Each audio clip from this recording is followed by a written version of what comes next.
record of service and justice.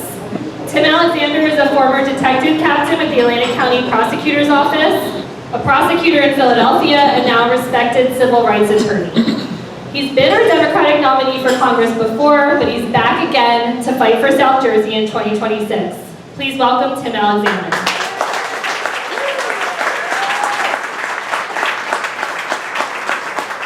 Thank you, Alice, for putting this together, and thank you all for coming out on a Tuesday night. This is a remarkable crowd. So, you've heard my background, you've heard my bio. Let me get to why I'm running again. I ran in 22, I was a Democratic nominee, and I lost against Van Drew. I ran in 24, and I lost the primary by 400 votes, having been outspent by almost $1 million. We'll talk about that all offline. But the reason I got back in, because I was dedicated to being a helper, to assist our candidates, to make sure that our 25 candidates get elected. We need them in office. We must block Jack Ciccarielli from being our governor. It is an invitation. It is a back door for Trump to come in with his National Guard on our streets, and I wouldn't think that Atlantic City would be spared from that. Trenton wouldn't be spared from that. Newark definitely won't be spared from that. So it's important that we get Mikey Sherrill in office along with all the other candidates you heard from tonight running on the 2025 ballot.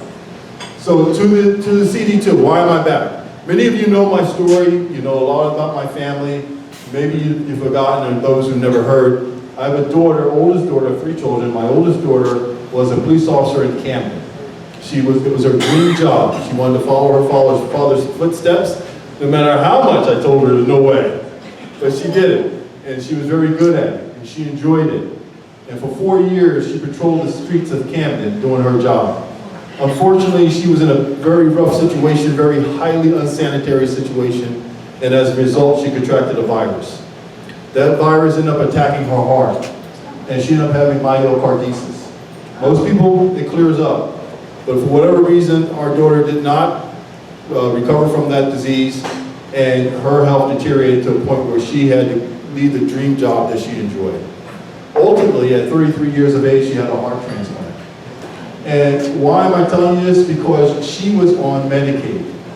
And when we went through this process to get her to surgery, we went through all the steps, all the meetings, and we get to the end, and the hospital says, she's at UPenn, the hospital says, well, you're from New Jersey, Medicaid won't cover it, so how are you going to pay this $2.7 million bill? So my wife and I, she's not here tonight, she's at another event, but Anna and I spent all night till 4 o'clock in the morning figuring out all the things we had to sell to make sure that she wasn't strapped with that bill, because she was committed to not having it. She said, I'm not paying it. I'm not going to do that. So we said, we'll pay it. Luckily, my wife knew the system. She knew Medicaid, she knew Medicare, and she was able to navigate and find a loophole to get that paid for by Medicaid. Take that story and apply it to 2026. There is no happy ending, folks. Medicaid will not cover that. People are going to die. Remember when some people said that to Joni Ernst out of, was she out of Iowa somewhere? Yeah. And she said, well, we're all going to die. What horse shit is that? Right? When you talk about your loved ones. Because the reality is people are going to die as a result of this big bullshit bill. And if I offend anybody with my language, I apologize. But this is the real me. I ran 2 times before, and I presented, much like you heard the previous candidates, very polite, very nice, and I hated every day of it because I wasn't letting me out. So now you get to hear me, and you get to feel my fire, because this is a fight of survival. As you've already heard, and I've said for years, recognizing that we have the 3 poorest counties in the state of New Jersey. Atlantic County, 35,000 people below the poverty line. Cumberland County, 16,000 people below the poverty line. Salem County, sparsely populated as it is, where I had my law office for years, 9,000 people below the poverty line. Folks, my office was in Salem, and I would ride in at 5:30, 6 o'clock in the morning because I was an early starter, weird like that, and I would come through town and it was zombies running the streets. just roaming around without any expressions or personalities. It is destitute there.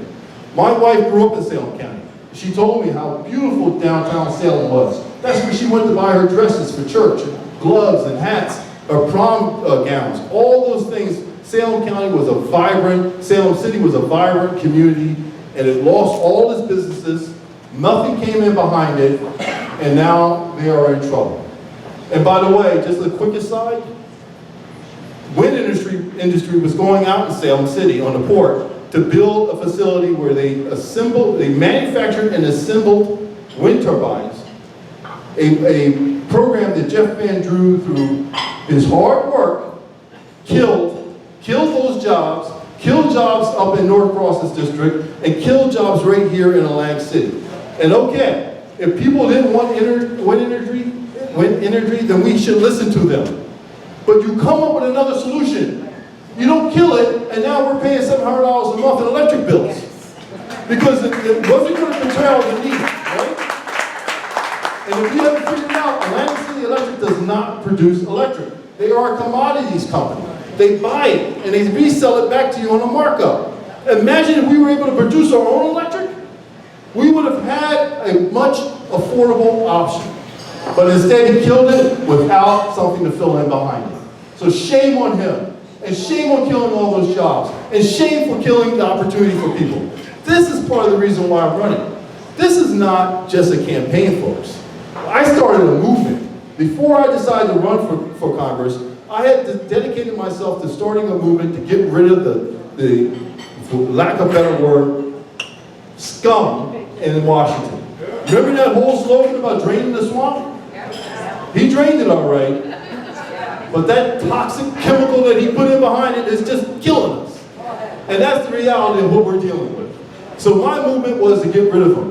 And then when he passed that bill, and I thought about my daughter Brittany, and the fact that she wouldn't make it in 2026, I had to get back in. Why? Because I have the infrastructure. I have the team. I have the notoriety. I have the name recognition. And quite frankly, I'm from this district. I grew up in Cumberland County, went to high school, Vineland High, graduated, went to Landis Junior High when there was junior highs back in the day. And now I'm here. I met my wife over at the McDonald's in Vineland. Believe it or not, from Salem County. We've been married now for 38 years. We have 3 beautiful children, very successful. Because we are from here. I know people. I had a law office in Salem. We had a law office in Vineland. It was about being where people were. When my boss said to me, the managing partner, I want to put you out in Salem because it's an underserved community and I want you to get out and meet the people. It was a no-brainer for me. It's an hour and 40 minutes each way. But it was a no-brainer for me to be there because I am dedicated to helping people. I am dedicated to listening to people. I am dedicated to fighting for people. When a politician or wannabe politician stands before you and says all their lofty goals that they want to accomplish, ask them how they're going to pay for it. Because if they don't have an answer for you, tell them to go sit down somewhere. Every single proposal I had over the years, we had a mechanism for paying for it. Until Trump got in office and he shut down the money. But the good thing is the money was passed by Congress and is sitting idle.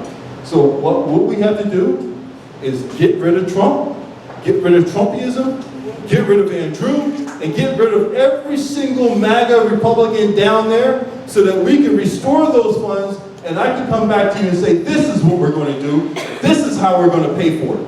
Yeah. That's plain and simple. So I'm going to end with this because it is a movement. And we have a podcast out there where we're motivating people to get them involved, get them engaged.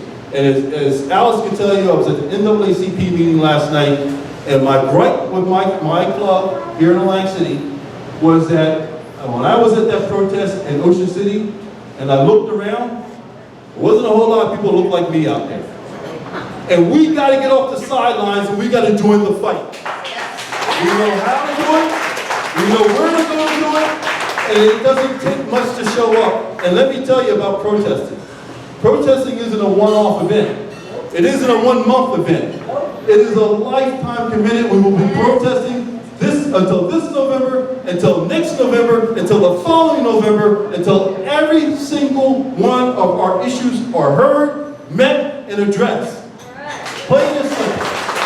So yes, there's no doubt Andrew has to go. But I'm asking you for your support because I have the infrastructure to get rid of the guy. I have the power and passion in my soul to get rid of the guy. I only need your support to make it happen. And I need you to start with supporting our candidates in 2025. If you don't vote for Mikey Sherrill and Jack Ciccarelli gets in, all that I want to accomplish is going to be that much harder. We have to block him from getting in. We have to get Mikey Sherrill. And I'm asking you not to be a one issues voter. Don't look at a candidate and say, well, they don't align with every single thing I like, therefore I can't vote for them. There's something there, if you pay attention, that you do like. Vote for her. She's a good candidate. She's well qualified. Our other candidates, they're good people. They're passionate about the communities. I've known everybody who you heard from today on our down ballot for years. I know they're highly qualified. I know they're passionate about what they want to do. They share my passion. They share my vision. So join me in supporting them. And then I want you to support me so we get rid of that goofball Jeff Andrew once and for all. And I thank you for your time.